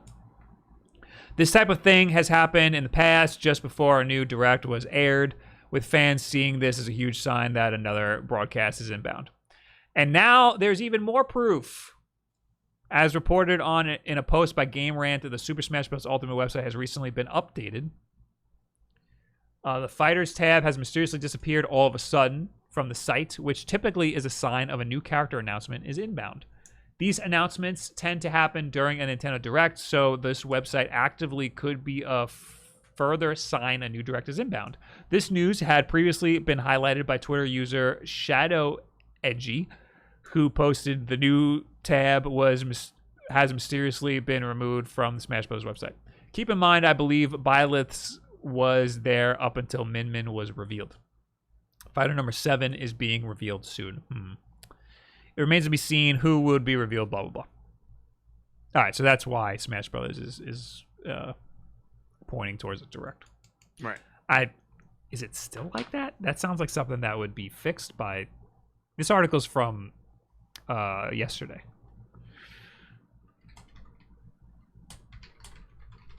Let's see. English Fighters seems to be here. I think, what was it, New Fighters? Oh, I lost my spot. I mean, it seems fine. It seems like it's there to me. Yeah. Would it be the DLC page, though? About DLC. Imagine, yeah. Looks normal to me. Also, yesterday... Okay, so wait. Might discredit this whole thing right now. Yesterday, they announced that the Joker and Hero amiibos are coming out. Okay. Like, they announced the date for that. So maybe that's why they took this page down for a minute. Makes sense. Actually, they don't have anything about those amiibos here. I thought they... I don't know. Who knows? Nintendo themselves said that they might not do Directs. Yeah. They've been thinking about not doing Directs, at least now. We saw with Paper Mario, they just put the trailer out there. So whatever's happening next, they could just put the information out there without even having a Direct at all. So maybe we might see a new DLC character just drop. We'll see the information of a new fighter just drop. Yeah. And then we'll see a new game maybe just drop, like the trailer for a new game just drop. Or this 35th anniversary stuff, maybe we'll see just Nintendo put up a trailer for whatever Mario has coming later this year. But they gotta have something big. Maybe there's a whole new Mario game. Maybe. Or maybe they're banking on like the rumored Mario collection being their big holiday thing. So I mean that would sell an insane amount because like new Super Mario U like sold an insane amount. Yeah, and nobody cares about that. And these are games that haven't been re-released in a very long time. And if they do go the remaster route, like a Super Mario All-Stars kind of thing, that could be the big sales push that they need for the holiday. but I know there are people out there who are going to be disappointed that their big holiday game are 20, 30-year-old, 20, 10-year-old games, you know? Yeah, but not us. I would love that. That'd be awesome. I'll play the hell out of us, Sunshine. Well, again. think about this. You got new consoles coming from Xbox and Sony this year. They got some bomb new games coming out. Yeah. You know? Microsoft's whole shtick is play our games anywhere. We don't care, on whatever console you want. Right. Sony's whole shtick is buy our new cool thing. Nintendo's shtick is buy our old stuff. Yeah. And I think that would fit. They would fit right in there. Yeah. With the rest of the console manufacturers. They each have their own little shtick going on. But anyway, the moral of the story is, who knows when the hell we're going to get a Nintendo Direct. Yeah. But there's rumors that we're getting one soon. Of course. Because of course there are. There always are. We got Althea Meyer with $5. Mario launch was associated with the now delayed Tokyo Summer Olympics. Mario was used to announce Tokyo after the 2016 games. Well, Mario was used to announce the Tokyo Olympics back in 2016, but I don't necessarily think the relationship between Nintendo and the Olympics Committee went beyond that. Well, it's possible that they wanted... Well, okay, so the Nintendo Super Nintendo World was supposed to open when the Tokyo Olympics were happening. Right. It's possible Nintendo maybe had a little something in an E3 style direct. Yeah. That was like hinting at the Olympics to be like, hey, we're going to be featured in the Olympics. Isn't that cool? Yeah. But they're not doing that. I don't know if the whole 35th anniversary of Mario was going to be tied in with the Olympics. It's possible it was. I think it's probably more likely that they just had like a little feature in a direct. And I think that they were going to announce the 35th anniversary of Mario and all of their plans at an E3, but for whatever reason they delayed it. Right. Anyway, last bit of news here is the most important news of the night. Of course. Super Bomberman R is what Stadia is doing right and wrong, according to VentureBeat. But Super Bomberman R is so good, it is doing things both right and wrong. Correct. Well, I saw this trailer and I wanted to freaking blow my brains out. It was so cool. Super Bomberman R is the best game for the Nintendo Switch, hands down. You heard it here first, ladies and gentlemen. All right, maybe I lied. This is Super Bomberman R Online. It is a different game. Okay? Yeah. It is for Stadia. It's a timed exclusive for Stadia. Right. It is basically a hodgepodge of Super Bomberman R and Tetris 99. There's a Bomberman 64 mode, which is not... It has nothing to do with the game Bomberman 64. Right. But you just play a game of Bomberman and you have all of these other games happening around you and they can throw garbage onto your screen. Exactly like they do in Tetris 99. Right. There's a streamer mode where you can just join other people's games on Stadia. So if you're playing Google Stadia, this is what Stadia should focus on. Like, this is a cool feature of Stadia. Yeah. If you're just streaming Stadia, if you're streaming Bomberman on Stadia, the chat can just join your game. That's really cool. Yeah. The problem with it is that they have to buy the game on Stadia, and that kind of sucks. It'd be cool if there was like a trial thing, or if like this was a free game on Stadia. That'd be really cool. Or if there's a way to like have you preview it with the streamers. And it's integrated into YouTube. Yeah. It looks that's like probably the best feature. You're up. Join in the next 1 minute. What? That's what it says. That's the little call out on YouTube. Yeah. You're up. Join in the next 1 minute. If you can't start playing within the next minute, we'll add you to the end of the line so you can try again. That's so cool. because I always try to play games with viewers, and it's always a pain in the ass. This just legit puts you in a queue, and then you just play. And playing on Stadia is really simple because it's in the browser. So it's literally just going to open the game up from here. The game will just open, and then you just have your controller plugged into your computer, and you just freaking play. Right.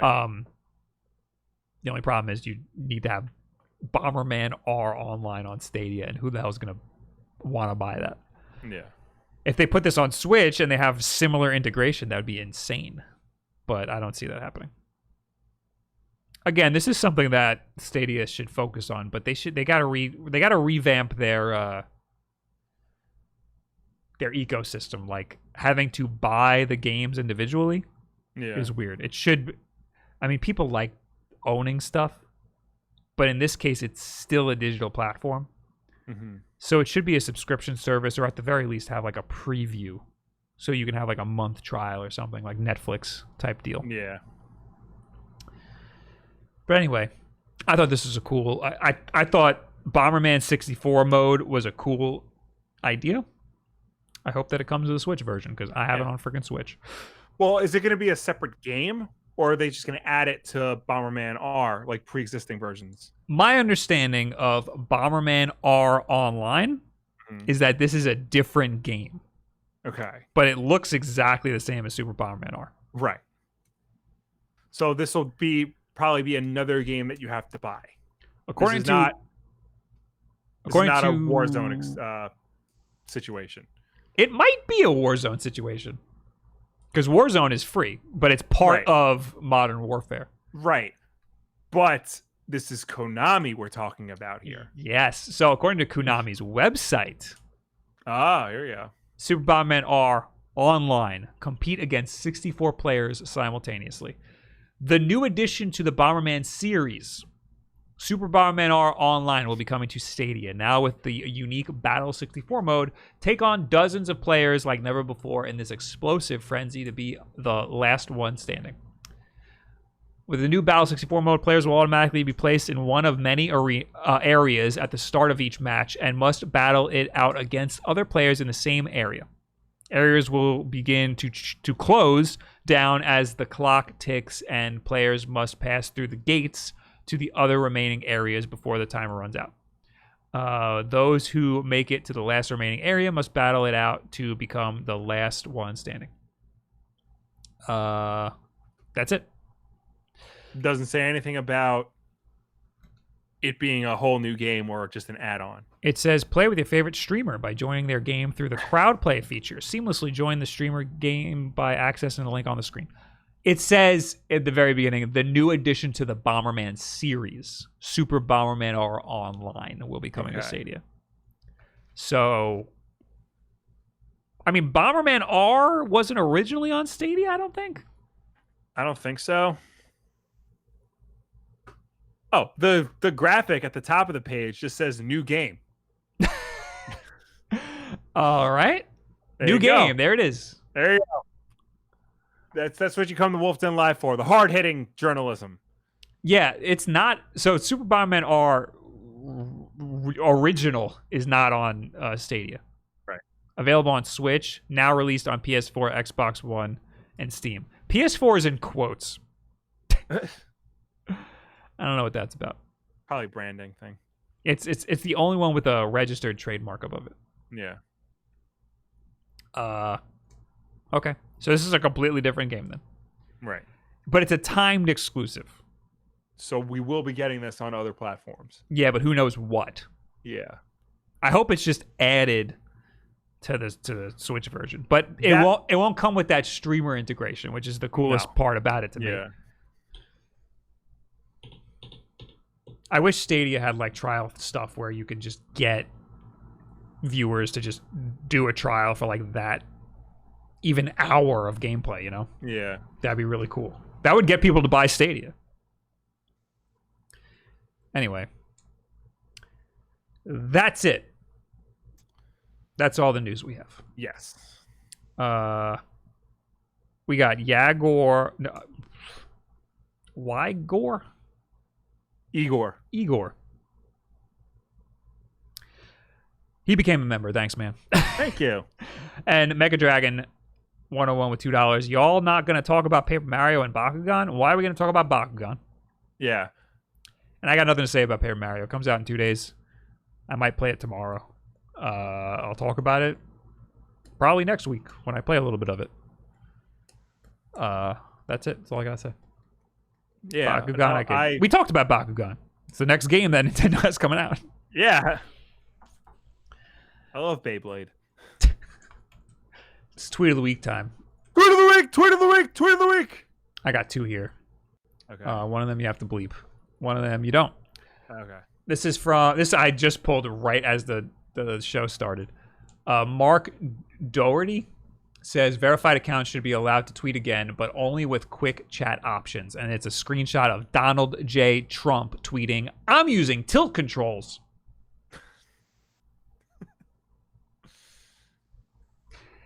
And the other one is from our own old buddy, Lord Beardus. Twitch's own Lord Beardus says, "Here you go." And he tweeted at me, and we're going to watch this together. Here you go. Oh, Were able to mimic Nessie Amun's voice by recreating his mouth and vocal cords with a 3D printer. It allowed them to produce a single sound. Fuck! Scientists were able... I was going to put the original one as the tweet of the week. Nah, we like the modified version. Yeah, I figured you'd do. Yeah, that's hysterical. It's very good. It's very good. All right. Now it's time where we talk to you people. Yes! As always, you can reach us on Twitter using the hashtag Wulff Den Live. If you'd love to comment on last week's Wulff Den Live, then this is the part of the show where we will finally answer you. And of course, ladies and gentlemen watching us at home, please start leaving your questions and comments because we will get to them when we are done with everybody else. We're supposed to do the hashtag first, but Emma Rags in the chat said, "Bob, are you going to review the Nyko Shock and Rock for the Switch Lite?" I have not heard of it. Well, I saw a picture. I think it was Spawnwave. I saw his thumbnail. Like, weird Switch accessory. And I was like, oh, no, what's this? And I forgot to look. This is it. Rock and Shock for Switch Lite. What the hell is this? $25. Stay up to... No, I don't want to read that. Make your gaming sessions even more immersive by adding rumble effect support and rumble? And an ergonomic comfort grip with the Shock and Rock for Switch Lite. The Shock and Rock brings you one step closer to the action by providing variable vibrations in response to the game audio. What? The Nintendo Switch Lite slides into the Rock and Shock, I hate the name, and locks in place while connecting via the 35mm port. Can you plug headphones in? Also includes a headset port to allow the use of headphones. Okay. That's weird. So this is basically just a rumble pack. Yeah, but it uses audio to rumble.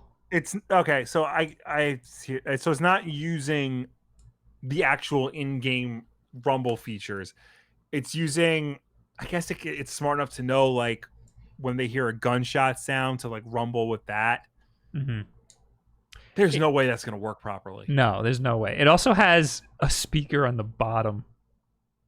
So, like, if you have it plugged in, you don't have to use the Switch's speakers. Yeah. This is gonna be garbage. Yeah. Why is it glossy too? I don't like that. There's no way this is gonna be any good. I'm glad it plugs into the headphone jack and not the USB-C port because I don't trust anything Nyko plugging into that USB-C port. I mean, it's cool that it's a grip. I'm gonna get it because content, man, but that looks like it's not gonna be good at all. Yeah. Yeah, I don't know, dog. No results. Nyko Rock and Shock. Switch Lite. Nope. Not on Amazon yet. All right, well, anyway, using the hashtag Wulff Den Live, we got Mecha wants your Bing. Okay. Once you guys hit a milestone in your channel, 1 million subs, for example, would you two bros consider doing a video where you two react to some of your earliest videos on your channel? No. I don't want to do that. No. Two reasons. One, I don't like doing milestone stuff. I like just chugging along. You know, I don't like patting myself on the back. I like just going. And the next milestone is 1 million, and that's ways away. Yeah. And two, I don't like looking back at old videos. Don't look back. Only look forward. That's cringe fest. Yeah. It's cringe city. Q73 Power, I'm loving Sonic Generations so far. I know the Switch is weak, but why does a 2011 game on low settings look better than Sonic Forces? The cutscenes look bad, but the levels look amazing and very detailed. I think it has something to do with Sonic being Forces, a trash game. What? Sonic Forces. Sonic Forces was made on a brand new engine, and it was rushed out to meet a deadline. Mm-hmm. Sonic Generations was built on an engine that they had been working on for a few years at that point, and was really like the culmination of everything they were able to do with that engine. I have only played a little bit of Sonic Generations.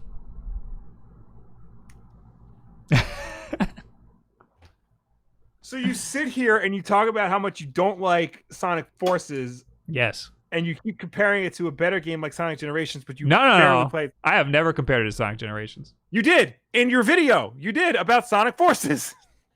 Oh, I played it for that video. Yeah, that's when I played it. But I played it for like 2 seconds. Sonic Generations is one of the best Sonic games ever made. I will stand by that. I believe you. Because what I played was great, but I never beat it. It's not that long. Mm-hmm.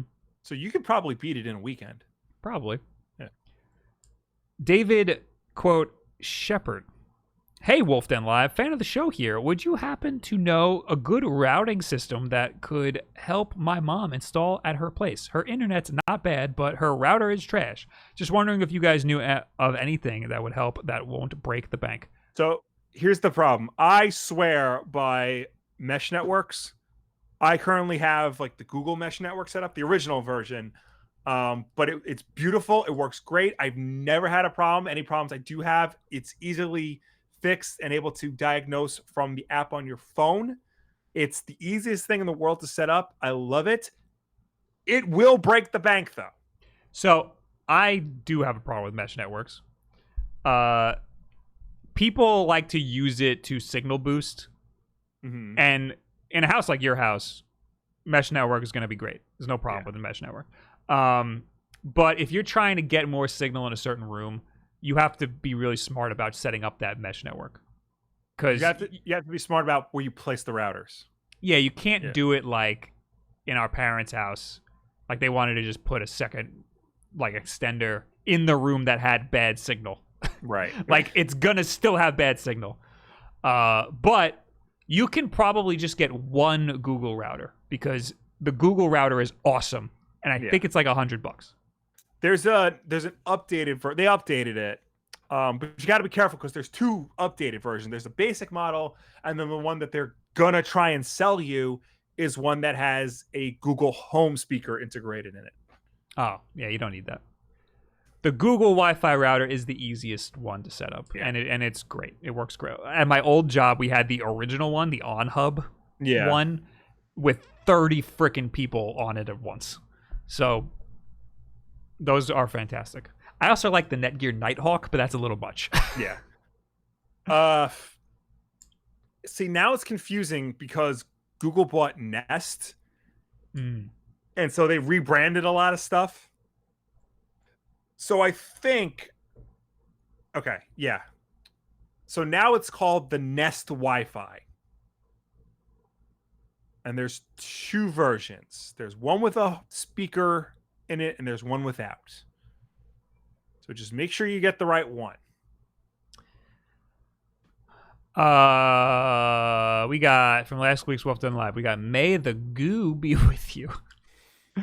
What do you think the chances are of the Knight from Hollow Knight being put in Smash? 0. I would really want them in Smash, and I'd even be happy with a Mii costume, honestly. Mii costume, high probability. Yeah. They've been going nuts with Mii costumes. Oh, yeah. Freaking, they put, what's his name?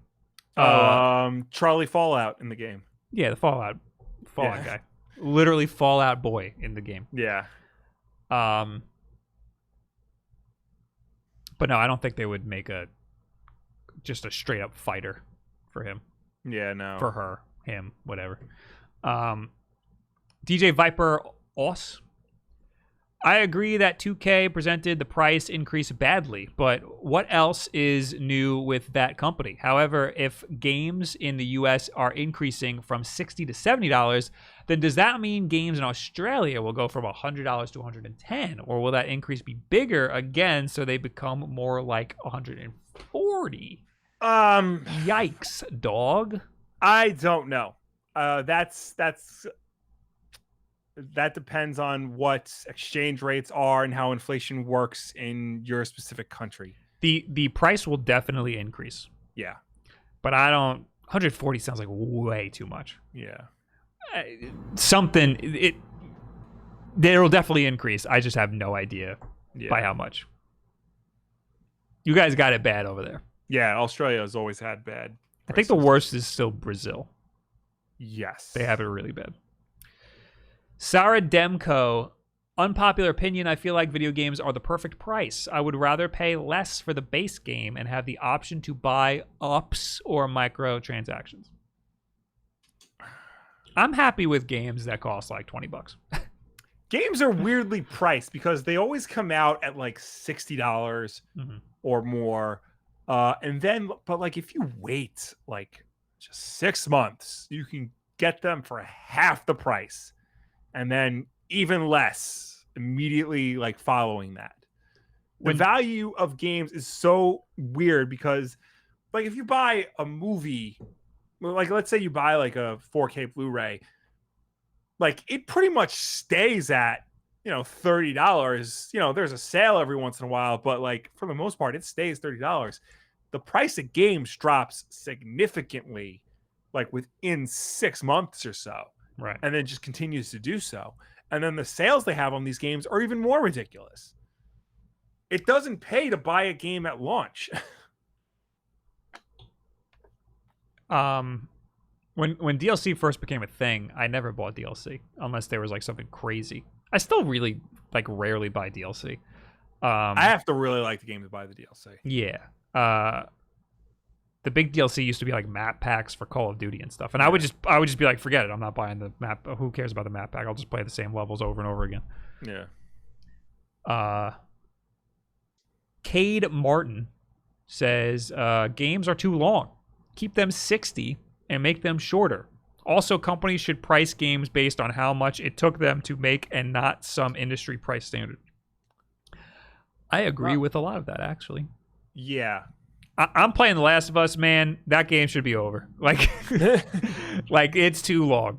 It's great, and I love it, but you could have stopped right here.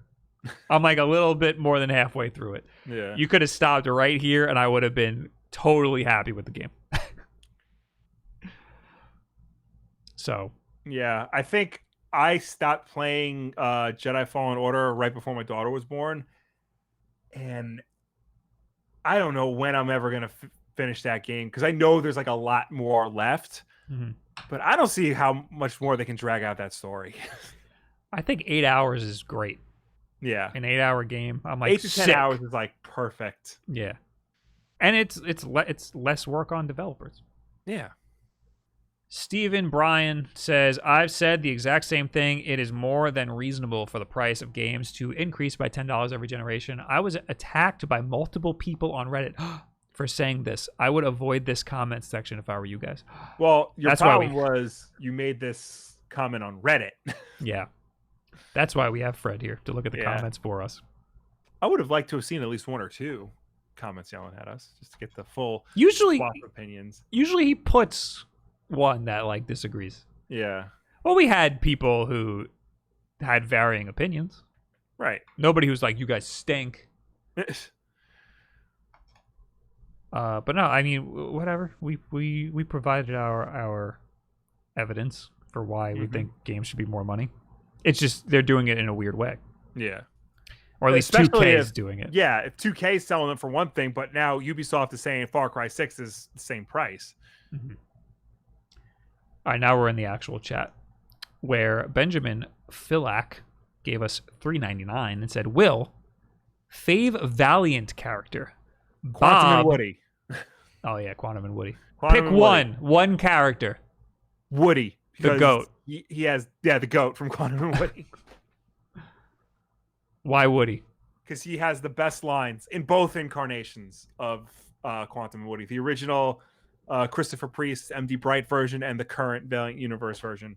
One of my favorite panels is Woody's part of this like new team of like cool people, and he walks out of his room ass naked, and somebody asks him, "Would you mind putting on some pants?" And Woody just goes, "Nah, I'm good." Bob, Most Wanted Smash DLC. I'm not getting my hopes in any direction. I've wanted Shadow the Hedgehog, but I don't think. Well, A, that's not going to happen, and B, I wouldn't play. Like, I'm a Captain Falcon main. I barely ever deviate from Captain Falcon. I kind of like Byleth, which is something I never would have expected. I could care less about Fire Emblem. But yeah, I don't have anybody in my. I mean, I would love Crash Bandicoot because I think that just needs to happen. Yeah, it's yeah. Same thing with Rayman. I think those are two characters that need to happen. Rayman is a trophy, but not a character. Yeah. I mean, Shadow is too. Knuckles is. Gray Fox is a freaking assist trophy. There you go. Well, I mean, Rayman is a trophy. Like when you unlock, for completing a certain task. Right. One of those trophies. In the last game, there's no trophies in this game. There's only assist trophies. No, there's spirits. Oh, maybe that's Right? I'm not wrong, right? No, you might be right. You may be wrong. For all I know, you may be right. Beat 'em ups is in the chat. Oh, hey, I have a meeting with him in 10 minutes. Let's wrap this up. We're going to talk about boys and stuff. Lashy Everett. In Kangaroo Land, games are $67 to $69. Nice. Only in EB games, parentheses GameStop. They are $79.99 or on the Nintendo eShop or Steam because they convert American MSRP, where like Target bringing in for $67 instead of converting. I've heard about this. Interesting. I've heard about that. That's really stupid. Yeah. Now, there's got to be some weird like import situation going on. I'm sure there is. Especially for physical stuff.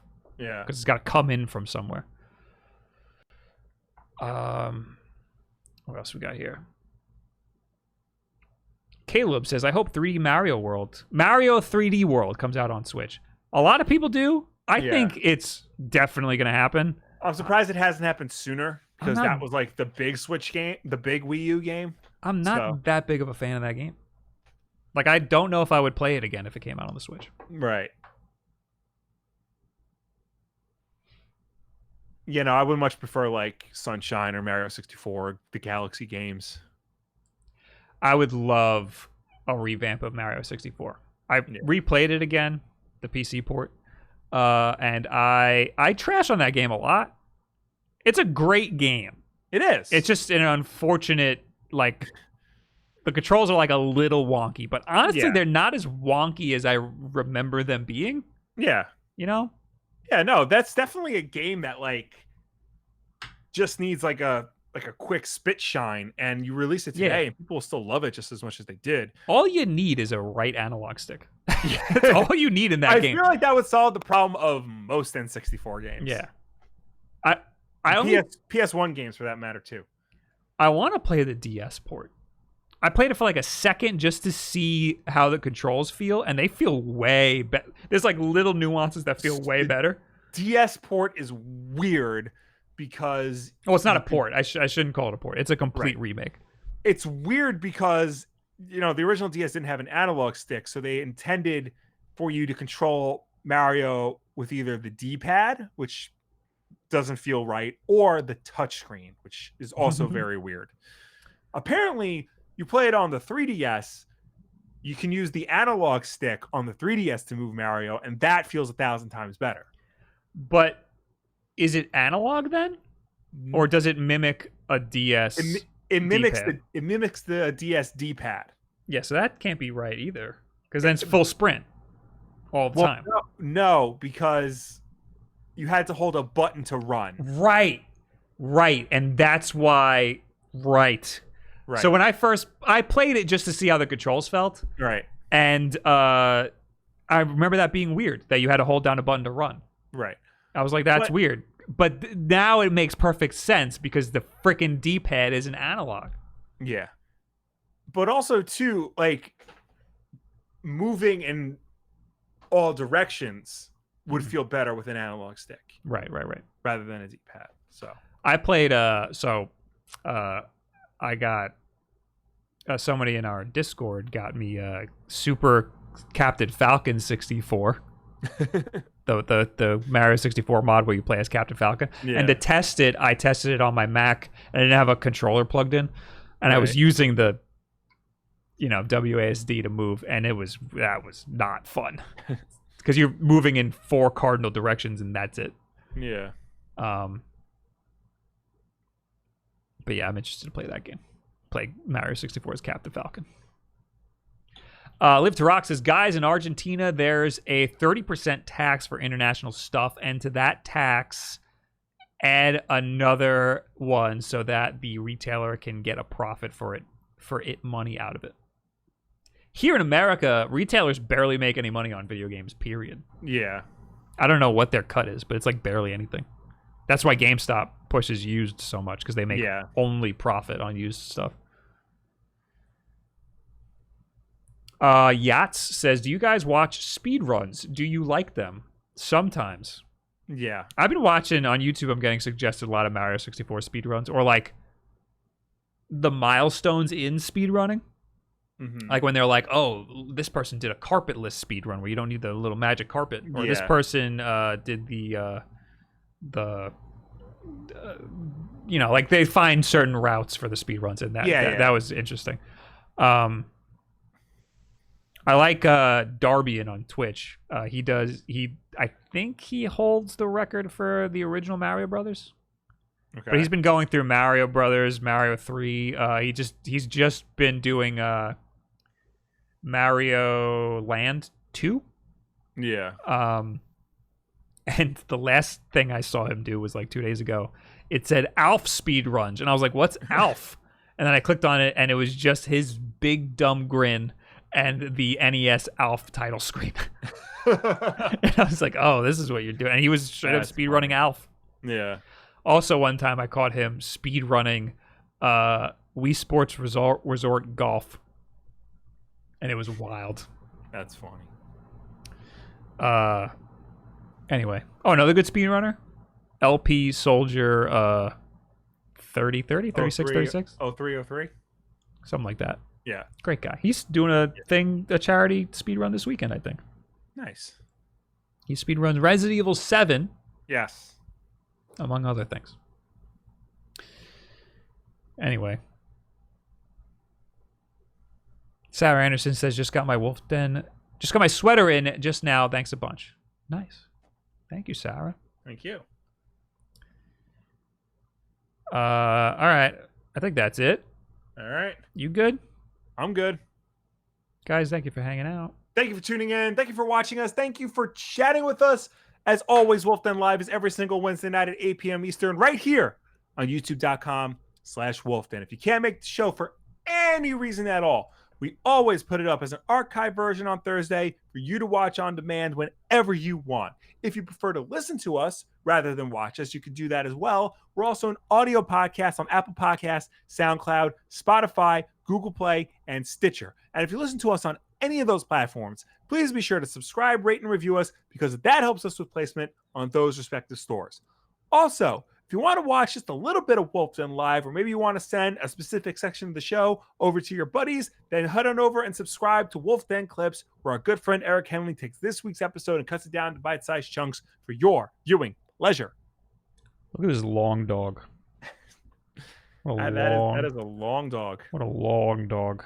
Yeah. Guys, thanks for hanging out. Don't forget to go to twitch.tv/Wulff Den and click on that little follow button right there and make sure you turn on that little bell so you know when I go live, because who knows? The schedule's weird. But I'm probably going to play Paper Mario tomorrow, Thursday night. So look out for that. And then you can get my immediate reaction to how good I think it is. And if you don't want to do that, if you want to stick to the YouTube platform, then you can go to Wulff Den VODs. That's right, we have many channels here. Yep. Where I post the VOD of my gameplay. So you can just see me playing the game after the live stream is over. And it's a big uncut video of me playing the game. So then you can get some gameplay from Bob. Anyway, thank you for being here. Thank you for hanging out. We'll see you later. Goodbye. Bye.